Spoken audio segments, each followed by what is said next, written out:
सबसे जो मेरा एक रीज़न है 2013 एक्सेल यूज़ करने का, वो है फ्लैश फिल। सही है ना, क्योंकि एक ही बड़ा चेंज है 10 में और 13 में लेआउट के अलावा, वो है फ्लैश फिल का इंट्रोडक्शन। सही है, बहुत ही पावरफुल टूल है ये जो हमने बहुत सारी चीज़ें अभी यूज़ की या अभी हम टेक्स्ट के फॉर्मूला देखेंगे तो उन सारे काम को ये फ्लैश फिल रिप्लेस कर देता है। सही है, जैसे अभी हमने टेक्स्ट टू कॉलम किया था। सही है, उसमें हमें क्या करना था, उसमें हमें फर्स्ट नेम को अलग एक्सट्रैक्ट करना था, लास्ट नेम को अलग एक्सट्रैक्ट करना था। तो हम क्या करेंगे, सेम चीज़ करेंगे फ्लैश फिल के थ्रू, और ये बहुत ही आसान है। मैंने सिर्फ क्या करना है, मैंने एक एग्जांपल देनी है। मैंने यहाँ पे एक एग्जांपल दी कि मुझे इसका सिर्फ पहला पार्ट चाहिए। फिर मैंने एंटर किया, एक सेल नीचे आया और मैंने फ्लैश फिल पे आगे यहाँ पे क्लिक कर दिया। जैसे ही मैं क्लिक करता हूँ फ्लैश फिल पे, वो हर का नीचे डेटा का पहला जो वो है स्पेस से पहले वो फेच करके ले आया। सही है ना, बगैर किसी उसके फॉर्मूला भी नहीं लगाया, ना मैंने कोई टूल यूज़ किया।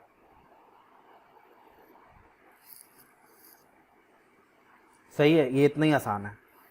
फिर मुझे क्या करना है, लास्ट नेम एक्सट्रैक्ट करना है, लेकिन इसका केस चेंज करना है। केस चेंज करने का क्या मतलब है कि अपर है, अभी अपर केस में मुझे लोअर केस चाहिए।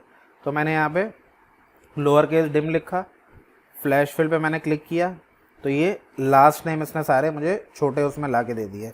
जैसे ये PHOU जो है ये कैपिटल था, अब ये स्मॉल हो गया।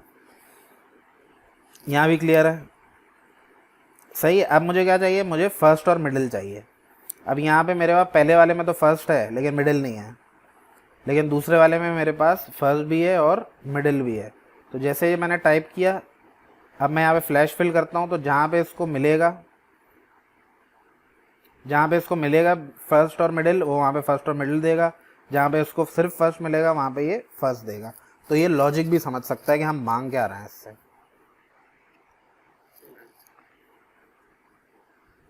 इसी तरह ये क्या कह रहा है, रिवर्स करो, इंसर्ट करो और चेंज केस करो।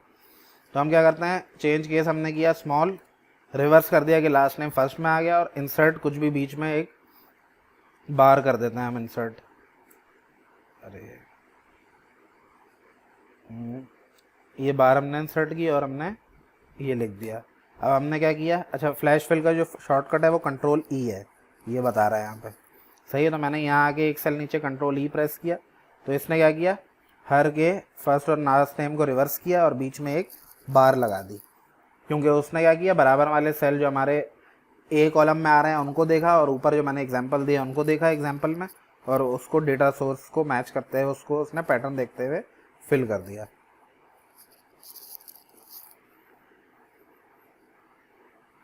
अच्छा, फिर हम आ जाते हैं, जैसे हमारे पास कभी कभी क्या होता है, CNIC नंबर होता है बगैर डैश के, या उसमें डैश लगा हुआ होता है, हमें हटाना होता है।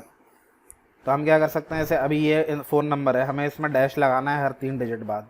तो मैंने क्या किया, 206-587-454-5। तो मैंने हर 3 के बाद एक डैश लगा दिया। अब मैंने एक एग्जांपल दी, फिर मैंने कंट्रोल E किया, तो उसने क्या किया, हर को उसी तरह फॉर्मेट करके प्लेस कर दिया। तो समझ रहे हो उसकी पावर कितनी है।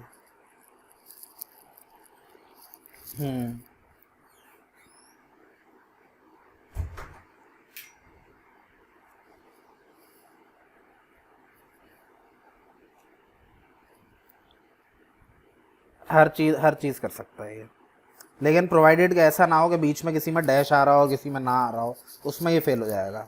क्योंकि फॉर्मेट एक ही तरह का होना चाहिए। वो फिर हम लोग बेहतर किससे कर सकते हैं, वो हम लोग कंट्रोल H और कंट्रोल F फाइंड से वो बेहतर कर सकते हैं। सही है, इसको छोड़ देते हैं। आखिरी वाले में आया था, अभी ये कुछ डेटा मैंने वेबसाइट से कॉपी किया हुआ है।